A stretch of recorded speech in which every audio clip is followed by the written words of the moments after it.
My Daughter's Friend Crow by Hugh. Crow, that's what we call him, our daughter's best friend, though not a very conventional one. But in order to understand what's going on, we'll have to go back to the beginning, when we were first introduced to the albatross that hangs around our family's neck, the half pound of cloth and plastic that has made me see things and know things I'd give anything to forget. Two grilled cheese and one fried jam sandwich because my partner is a 5-year old, Curtis says.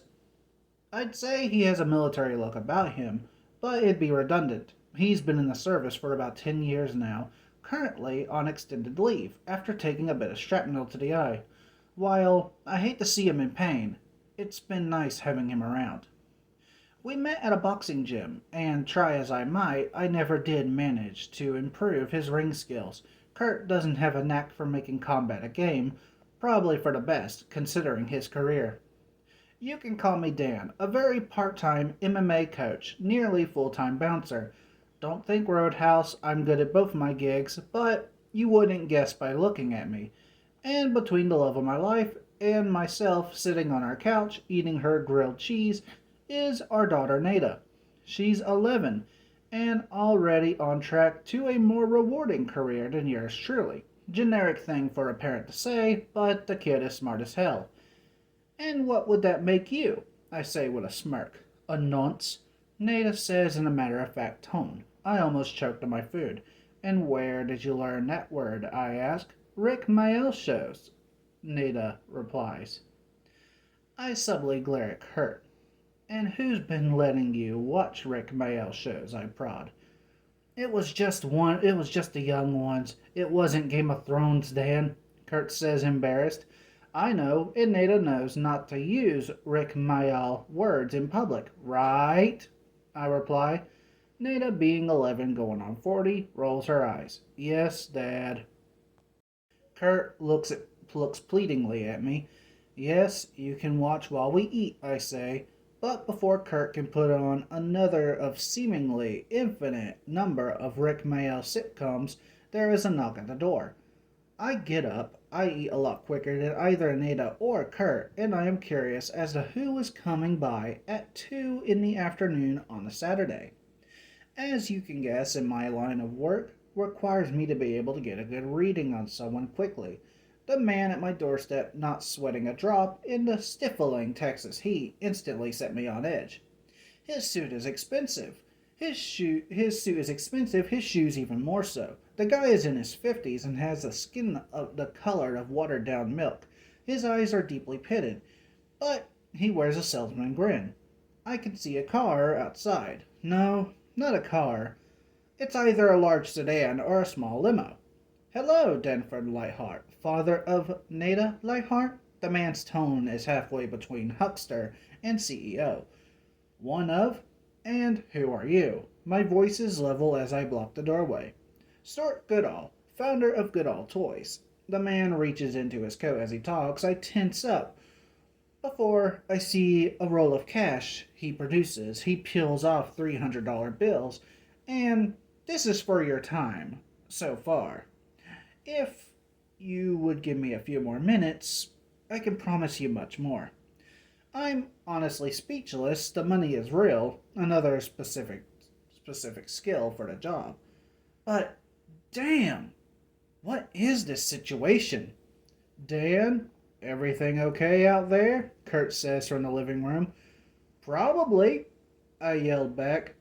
So, start.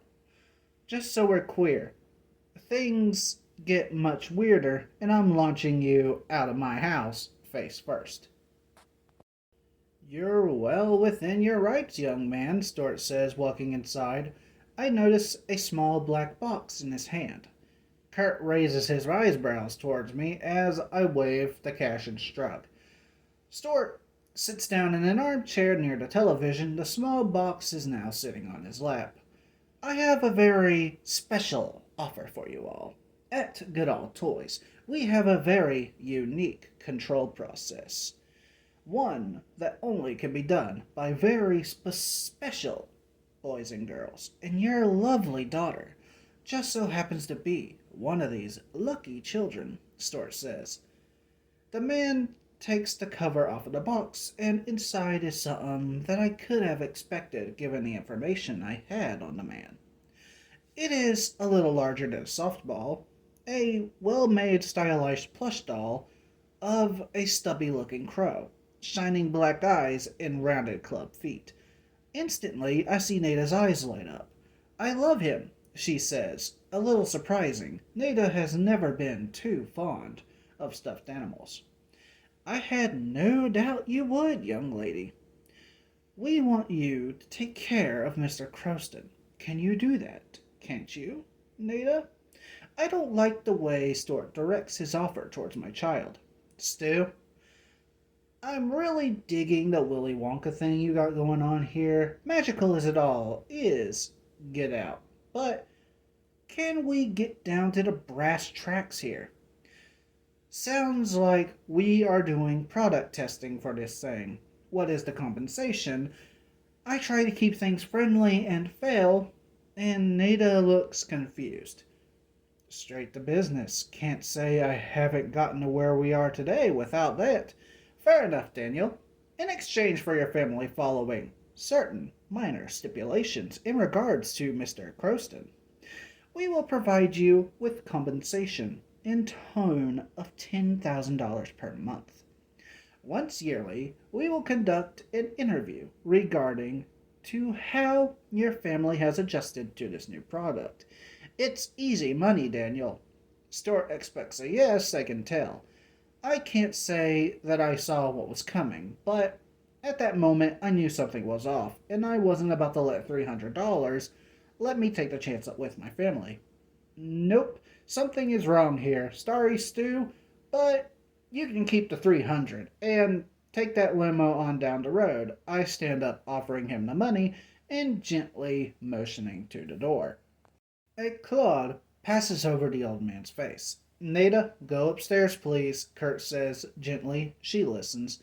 The three of us stand there awkwardly for a moment. Daniel, Curtis, you need to understand. Your daughter possesses traits that we require. If you refuse, the consequences will be dire.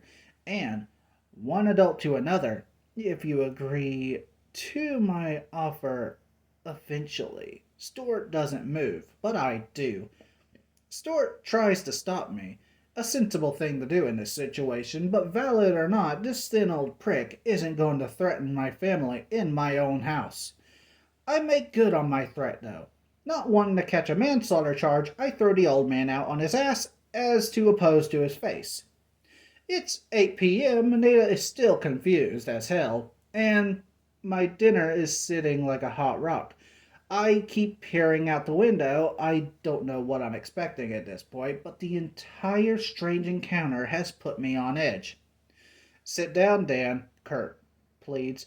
It's stupid, I know, but I can't tell you. You can't tell me that guy wasn't creepy. I sit in an old folding chair as I apologize. Do your thing then, Kurt says. Nada goes to bed, then Kurt gently prodding at me to join him, but I'm worried and spend the hours till 2 a.m. trying and failing to avoid looking out my window. Around 2:45, I'm shaking Kurt and dragging him to our bedroom window. The poor man is still half asleep. See, I say, my heart racing and cold sweat is staining my shirt. Across the street, shadows move in the window from a distance. We can't be sure of much, but I can't shake an uneasy feeling. Kurt chuckles and then starts to giggle, and within a minute or two is laughing hard enough tears are streaming down his face. Dan, I love you, but the Steffersons deciding to have a little rustic fun in their living room is all that is. Babe, hear me out. You take mistakes hard. It was a creepy old man. He didn't hurt anyone, and I'm sure he's going to be feeling that trip to the pavement for a month. Guy was flinging around hundreds. No harm, no foul. Stop obsessing. Kurt's smile tells me two things. The first is how much he loves me, and the second is I need to get to bed. Officially, there was no statement on what happened to the Steffersons, but small towns let information travel faster than a fiber optic cable. Half a dozen police cars are still there at midnight the next day. Kurt and myself sit at the kitchen table, having spent most of the afternoon talking with friends and neighbors about the grim possibilities. It's a coincidence, Kurt says, lacking conviction. Maybe, or maybe this old bastard has some most dangerous game kinds of plans. Guy was rich enough, I spit. I have anger, but no target. That's a little far fetched. For all we know, it could have been a gas leak. Kurt absent mindedly stirs a cup of coffee.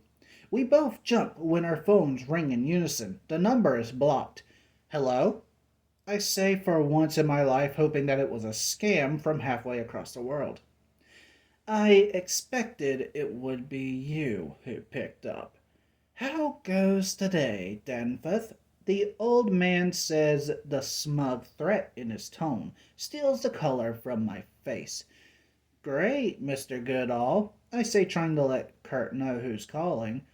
What can I do for you? Oh, I am sure you know the answer to that question. In the coming weeks, you will hear all kinds of theories as to what happened to those friends of yours. Trust me when I say none of them come close to reality. This is what happens when one of our prototypes is possessed by a child that isn't special. Another way of looking at it is simply this was all the consequences of your actions. Stuart gloats, fear and impromptu rage builds up inside me. This is 2023, asshole. You aren't getting away with something like this. I spit. Kurt motions for me to calm down. Oh, the case will remain unsolved for as long as I choose it to remain so. And when it is, well, Danforth, the old man talks. As I receive a short video, I show it to Kurt, and we both simply stare in shock. We both know where I was when the killings happened, but in stunning high definition, someone that looks exactly like me picks the lock on the back door and enters. The hell, the how is it impossible, but the fact is the video exists. You and your husband are not required. Further refusal will offer us to result in us ensuring you are no longer her caregivers. My offer stands. Can I count on your cooperation? The old man has steel and power in his voice. He knows this isn't a negotiation. He could be bluffing, but when there is a house full of dead folks across the street, it seems like a bad bet. We sit in silence. Neither Kurt nor myself can think of anything to say or do. I'll take that as a yes. I'll be by tomorrow morning, 10 a.m. sharp. Things will go best if Nada is in an agreeable mood. Either of you choose to get physical again, and I will have my subordinates put enough rounds into your house that the foundation will crack. We will find another child, painstaking as the task may be. The line goes dead. Kurt and myself tried our best to do a good job at pretending. We didn't and say we didn't stay up all night. We explained to a confused daughter that is smart enough to smell bullshit that Goodall is a friend of ours and we just had a little argument. She knows that we are dancing around the truth, but again seems extremely excited about the prospect of getting that doll. We see the ancient pale man as if he was a long-time friend, sitting him down in our kitchen with Nada. He grins like a cat as he opens the box, sliding the innocent-looking object to Nada. She gently takes it out of the box, looking enthralled. Can I call him Crow? She asks Stuart. His eyes light up. You most certainly can, young miss. Mr. Croston, excuse me, Crow, is going to be Your friend for a very long time.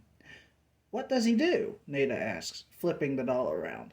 Given enough time, anything. But a special toy comes with special responsibilities. We are going to go over the most important ones today. Is that all right, Nada? The old man is sickly sweet. I have to put effort into unclenching my fists. Yes, sir, Nada says, doing her best to show how serious she is to the strange old man. The first and most important is you need to keep him with you at all times. He doesn't have to be in your hand, but he needs to be near you, in a backpack, for example, or sitting on a shelf in the same room. Nada nods as the man speaks. The second is to be truthful when we ask you about how he is doing. We need to know how he is adjusting. The third is to know to truly understand the crow is your friend. He will never hurt you as long as he is with you. Nada's brow furrows and she agrees. All of this seems strange. No scenario I can think of isn't gross or dangerous, but what can I do? There are a few other little rules, but those are just boring things the adults will talk about. Why don't you go show Crow your room? Stuart says. Nada grins and, holding the doll with one short wing, runs upstairs. Stuart looks at Kurt and myself, expression both impartial and judgmental. You boys understand the stakes of this endeavor, I trust. Your lives are going to change, and it is your job to adapt to this. I do not lie when I say Nada is safe, but there are many ways your time with the doll can go. It is your responsibility to ensure the best outcome. Stuart is cryptic, as he is demanding. What is all this? Kurt says. His his powerless tone hurts him. I'll tell you. You either won't understand or deny it until it becomes a problem. There are many ways to attain success, and Good Old Toys has chosen that is extorting to keep things simple. In exchange for bits of help like this, we are gradient profit, expansion, and the power that comes with those things. Stuart looks dares us to challenge him. Personally, I think it's a nanny cam or some other equally slimy thing, and I'm already running through how quickly I can find someone in a position to put this guy behind bars. I haven't got the foggiest at all who this would be, but I intend to find out. The rest of the meeting is actually tense in how dull it is.